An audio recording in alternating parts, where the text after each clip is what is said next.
Hello everyone, and welcome to another Mondays with Michele video. This week we'll go beyond a simple name search and explore the unindexed images available on FamilySearch. Let's get started. Okay, so to access the images, it's as simple as from the home page or any page, go to the menu, search, and images. And that's what brings you to this screen here. And you've got a few options. You can type in a place.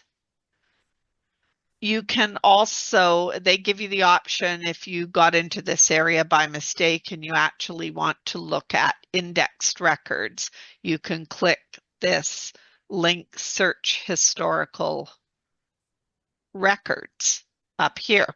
But you can do a targeted search of the images based on a place. You can also choose, if you scroll down, to browse all collections. If you recall, what they used to have very visibly on the old interface was the clock counting up all, or the counter rather, of all the images that were being loaded around the world as we speak.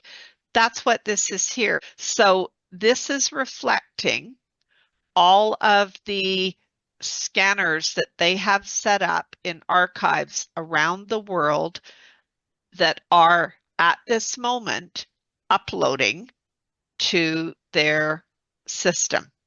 And you can see the count is incrementing.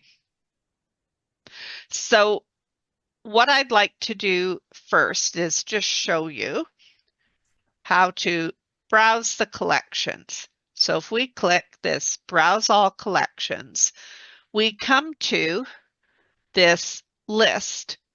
These are all images that have been uploaded that have not necessarily made it into the catalog. And you'll notice it says what percent of those images have been indexed. And I find this information is incredibly useful because if I know that something's been indexed, instead of browsing through the images one by one, I'll probably elect to do a name search. But if I'm looking at something like this collection of 207 images and it doesn't look like it's been indexed, or like this one, 4 million images for Alabama County marriages, 27% indexed, I'm much more likely to decide to try browsing these images, because if I know I have ancestors in that county in that period of time, it's quite likely that they won't show up on a name search if only 27% of those records have been indexed. Now, the challenge is there's 40 pages of items, and I am not going to page through one at a time. You notice you can search indexed records right from this screen just by clicking the magnifying glass, and that will allow you to search that 80% for this collection that has been indexed. So what I decided to do, first of all, I explored the grid view because I thought in some respects I like the grid view a little bit better. I found it easier to spot the amount that was indexed, so you can choose which view you want. The big power was this filters button. And you notice it gives you life events, and you can see the number of collections from these images that are in each of these life events. If you scroll down further, you also have place filters. So the first thing I did was say, well, let's limit it to Europe and let's limit it to the United Kingdom. And there are 260 collections. So I thought, well, that works. Now, what I then did was when I did that, then I clicked update. You could also limit it by year, but I clicked update because until you click update, none of these filters get applied. So now, instead of the 40 pages, I've got 6 pages of England collections. And what I decided to do next was limit it even further. You can type a county name in here because a lot of these collections will have the name of the county in them. So I thought, let's type Yorkshire and see what happens. Nothing's changed on the left because I have to update my filter. Now, I've got only one page of entries. And if I switch into this grid mode, you can see there's some interesting looking records. And if I switch back to list mode, you can tell which ones I looked at because they're the ones that are showing up in red. So I took a look at the York miscellaneous city records. I took a look at some bishops' transcripts, marriage bonds, probate inventories. Now, not all of these records were available to view at home. That is something I wish there was a way they could indicate which of these items are only viewable from a family history library or from an affiliate library. It would save a lot of clicking if I knew that up front.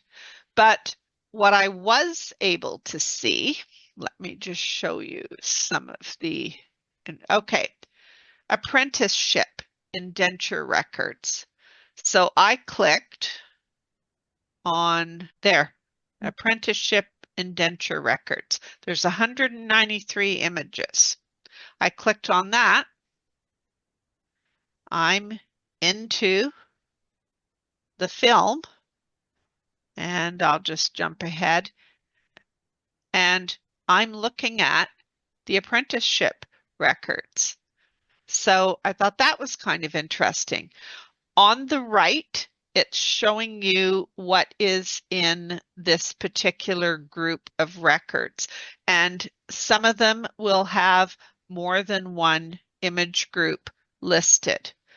So it's a case of if there are 3 image groups, you kind of have to guess roughly where it might be and jump around through the film. So if there was more than one image group and the one I wanted was the second group, I might try jumping to somewhere around the middle of the film and then just keep checking to see what's there. I also looked at Durham probate records, and that was part of, if I go back here, it was this entry in the Durham probate records image group. There's 7 images. So when I clicked on that and took a look, and we've got some probate inventories. I also looked at some records for leads. There were some baptism records. Which other ones did I go to? Oh, yes. This group was baptism records, christening records, religious burial records. This brought me right into the parish registers. So understand, this is not through a subscription website. This is FamilySearch. You set up your free account and you are looking at digitized parish registers for Leeds at Holbeck Chapel in 1830. So this was prior to civil registration. And if you look on the right here, there are several image groups. The beginning of this series of images has the baptism records and burial records for Headingley. Then we've got Holbeck, which is what I'm looking at. Then we've got Leeds christening records. So if I was to look closer to the end of the film, say around 600, that's still Holbeck. This is burials. Let's just look at the very end. Oh, great, hard to read.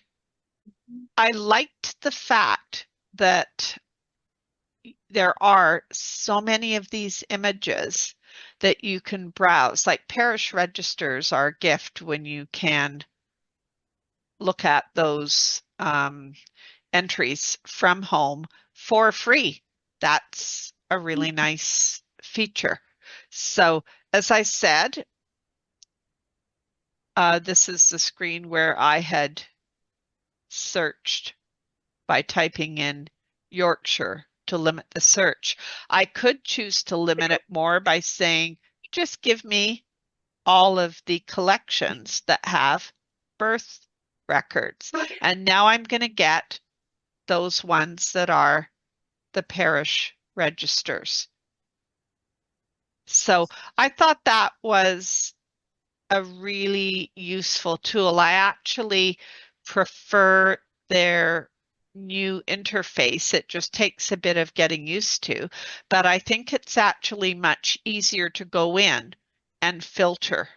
So if I decided to take off the Yorkshire filter and update, and now it's giving me all of England, I could go in and type something else. And I could try typing in a town.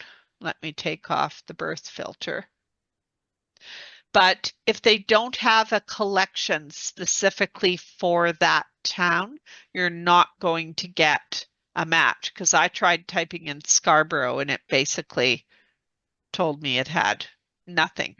So it's all about how the collection is notated as far as what they have put for keywords. I hope you enjoyed this week's video. Thanks for watching.